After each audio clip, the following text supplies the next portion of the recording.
আমার বাড়ি ভদ্র সাহেব যাচ্ছে দেখেন ভদ্রজিদল থেকেই থাকে এই একটা ভদ্র সাহেব কিভাবে যেতে হয় তাই দেখেন পকেটে হাত দিয়ে ভদ্র সাহেব যাচ্ছে মনে হচ্ছে কেউ শিখিয়ে দিচ্ছে কিন্তু শিখিয়ে দেয়নি ভদ্র সাহেব একা একাই যাচ্ছে পকেটে হাত দিয়ে যাচ্ছে দেখেন। আসসালামু আলাইকুম, সবাই কেমন আছেন? আলহামদুলিল্লাহ আমিও আপনাদের দয়ায় অনেক অনেক ভালো আছি। এ তো ভদ্র সাহেবেক নিয়ে মার্কেটে যাচ্ছি, বাজার করতে যাচ্ছে।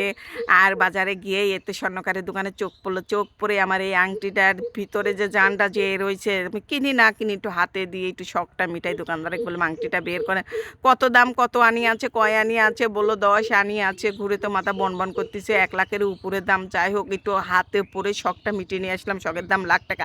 কিনি না কিনি পড়তে তো আর মানা নাই। সব কিছু একটা একটা করে দেখে মানে ওইটি শখটা মিটিয়ে নিয়ে চলে আসলাম। এই যে মাছ কিনে নিয়ে আসি ভদ্র সাহেবের জন্য। আর এই মাছটা কাউকে ধরতেও দিচ্ছে না, কাউকে মানে কাটতেও দিচ্ছে না, নিয়ে আমি নিয়ে বসে আছি আর ও দেখতেছে মাছ নিয়ে খেলা করতেছে।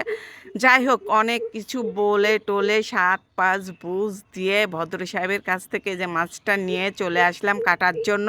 মানে ও মাছটা নিয়ে খেলবে, আমাকে নিয়ে আসতে দিবে না দেখেন। তারপরে আমি অনেক বুঝ দিয়ে মাছ নিয়ে চলে আসলাম কাটার জন্য। কেটে ধুয়ে আমার সেই ছোট্ট রান্নাঘরে চলে আসছি।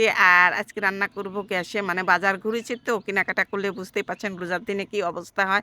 গ্যাসে রান্না করবো আর আমি মাঝে মাঝে গ্যাসে রান্না করি। আর মাছটা ভালোভাবে খুবসার পাতা দিয়ে ডলেছি, ডলে নিয়ে কালো ময়লা পরিষ্কার করে এখন এই যে হালকা কুসুম কুসুম পানি দিয়ে মাছটা ধোবো। অনেক আপুরাই বলে মাছ খেতে পারে না, পাঙাশ মাছ কিন্তু এই যে এইভাবে কুসুম কুসুম পানি দিয়ে, গরম পানি দিয়ে, লবণ দিয়ে, হলুদ দিয়ে মাখিয়ে কিন্তু মাছটা কষলে কষলে ধুলে কিন্তু মাছটা গন্ধ মানে লাগে না, খেতে অনেক মজা লাগে। আর যা লেবু আছে লেবু দিয়ে ধুলেও কিন্তু হয়, কিন্তু আমার লেবু ছিল না দেখে আমি এতে হলুদ দিয়ে ধুয়ে নিচ্ছি।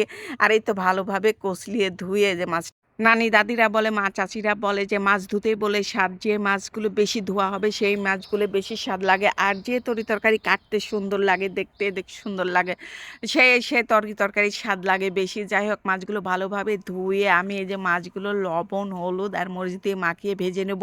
আর যে মানে মাছ ভাজতে যা কাণ্ড হয়েছে না, মাছ তেলুক মাছ ভেজেছি আর হাতে মানে ফট ফট করে মাছগুলো ফুটে আমার তেল ছিটি পড়েছে, হাতে কয়েক জায়গায় যে ফুসা পড়েছে কি বলবো। আর আপুরা, যাই হোক মাছগুলো আমার ভাজা হয়ে গেছে, মশলা ভালোভাবে কষিয়ে মাছগুলো যে ভুনা ভুনা করে নিচ্ছে, বেশি তরকারি দেয়নি, মানে তরকারি দেইনি, আমি ভুনা ভুনা করে নিচ্ছি। আর রোজার সময় তো আর বেশি কেউ খাবে না, আর ইফতারের সময় হয়ে গেছে।